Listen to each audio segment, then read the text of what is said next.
Advice பண்ணாதே. ஒரு மலை பிரதேசத்தில் குரங்குகள் கூட்டம் ஒன்று வசித்து வந்தது. கையில் கிடைத்ததை பிடித்தால் உண்பதும் பிடிக்காவிட்டால் தூக்கி எறிவதும் குரங்குகளின் குணம். ஒரு சமயம் பயங்கர காற்றுடன் லேசா மழை பெய்தது. நடுங்கும் குளிர் மலை பிரதேசத்தை சுற்றி வசித்து வந்த ஜீவராசிகளை வாட்டி வதைத்தது. குரங்குகள் குளிரால் நடுங்கி எங்கே சென்று குளிரை போக்கிக் கொள்வது என்று யோசித்தன. அப்போது குரங்குகள் கூட்டத்தில் இருந்த ஒரு சிறிய குரங்கு சற்று தூரத்தில் ஒரு மரத்தடியில் சிவப்பு நிற பூக்களை பார்த்து அவை நெருப்பு குவியல் என்று நினைத்து தன் கூட்டத்தாரிடம் அங்கு சென்றால் குளிரை போக்கிக் கொள்ளலாம் என்று கூறியது. சிறிய குரங்கு கூறியதை கேட்ட மற்ற குரங்குகளும் மரத்தடிக்கு சென்று அங்கு குவியலாக கிடந்த மின்னும் சிவப்பு பூக்களை சுற்றி அமர்ந்து கொண்டு தங்கள் இரு கைகளையும் தங்கள் தோள்களில் வைத்து கொண்டு நடுநடுங்கியபடி இருந்தன. முட்டாள் குரங்குகள் மின்னும் சிவப்பு பூக்களை நெருப்பு என்று நினைத்தன. மனிதர்கள் சில நேரங்களில் தங்கள் குளிரை போக்கிக் கொள்ள நெருப்பை சுற்றி அமர்ந்திருப்பர்.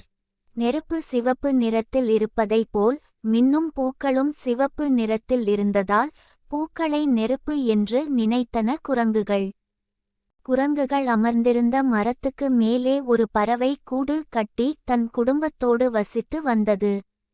குரங்குகளின் நடவடிக்கைகளை நீண்ட நேரமாக கவனித்து கொண்டிருந்த பறவை குரங்குகளை பார்த்து பரிதாபப்பட்டது. அது குரங்குகளில் மூத்த குரங்கை அழைத்து, குரங்கு அண்ணா, நீங்கள் குளிரில் நடுங்கிக் கொண்டிருப்பதை என்னால் பார்த்து கொண்டிருக்க முடியவில்லை. நீங்கள் எந்த பொருளை சுற்றி அமர்ந்திருக்கிறீர்களோ அது நீங்கள் நினைப்பது போல் நெருப்பு அல்ல. அது வெறும் மின்னும் சிவப்பு நிற பூக்கள் என்றது பறவை. பறவை சொல்வதை தன் காதில் வாங்காத குரங்குகளின் தலைவன் நடுங்கும் உடலோடு பேசாமல் மின்னும் சிவப்பு பூக்கள் முன்னால் உட்கார்ந்து விட்டது. நேரமாக ஆக குளிர் அதிகமாகி குரங்குகளுக்கு நடுக்கமும் உடலில் ஆட்டமும் கண்டது. குரங்குகள் குளிரில் நடுங்குவதை கவனித்து கொண்டிருந்த பறவை மரத்தில் இருந்தபடியே மீண்டும் குரங்குகளை பார்த்து, சகோதரர்களே, உங்களுக்கு முன்னால் இருப்பது வெறும் மின்னும் சிவப்பு நிற பூக்கள், நெருப்பு அல்ல. பூக்களிடம் இருந்து உங்கள் குளிரை போக்க சூடு கிடைக்காது, வெறும் வாசனைத்தான் கிடைக்கும். வானத்தில் கருமேக கூட்டம் அதிகமாகிக் கொண்டிருக்கிறது. எந்த நேரத்திலும் மழை பெய்ய நிறைய வாய்ப்புள்ளது. நேரத்தை வீணாக்காமல் நீங்கள் தற்போது வசித்து வரும் மலைக்கு அருகில் குகை ஏதாவது தென்பட்டால் அங்கே போய் தங்கிக் கொள்ளுங்கள் என்றது பறவை.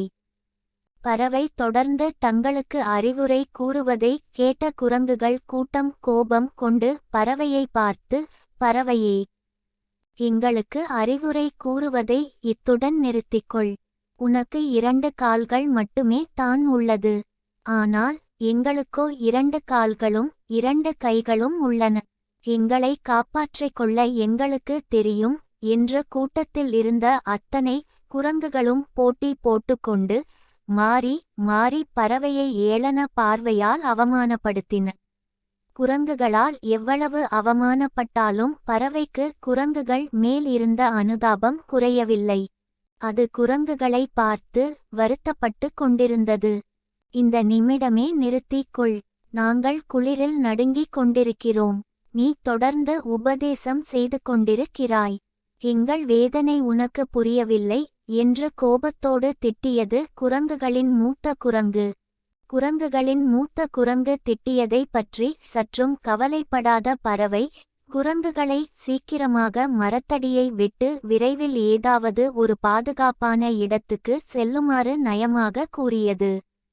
குரங்குகளின் தலைவனும் பறவையும் பேசிக் கொண்டிருக்கும்போதே வயதில் சிறிய குரங்கு ஒன்று பறவை வசித்து வந்த மரத்தின் மீது மளமளவென ஏறி பறவையை பிடித்து அதன் இறகுகளை பீத்து எறிந்து பறவையை தூக்கி வீசியது. பறவையின் அறிவுரையை சற்றும் பொருட்படுத்தாத குரங்குகள் மின்னும் சிவப்பு பூக்கள் முன்னால் அமர்ந்தபடியே குளிரில் நடுங்கி சில குரங்குகள் மாண்டன.